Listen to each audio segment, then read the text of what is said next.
আপনি যখন কঠিন বিপদে আছেন, আপনি বুঝাতে চাচ্ছেন মানুষকে যে আপনি কত টেনশনে আছেন, কত কষ্টের মধ্যে আছেন, কত বিপদে আছেন, কিন্তু মানুষের তো এটা বুঝার ক্ষমতা নাই যে আপনি কত কষ্টে আছেন, আপনি কত বিপদে আছেন, কত টেনশনে আছেন।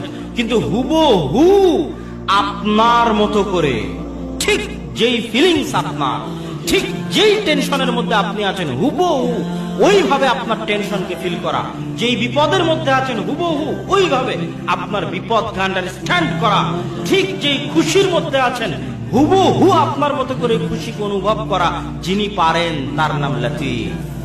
আল্লাহু আকবার। কেননা আমার অন্তরকে হুবহু তিনি আন্ডারস্ট্যান্ড করেন। তাহলে আমার অন্তরের দুঃখ কষ্ট সবচেয়ে কে বেশি ভালো বোঝেন? আল্লাহ।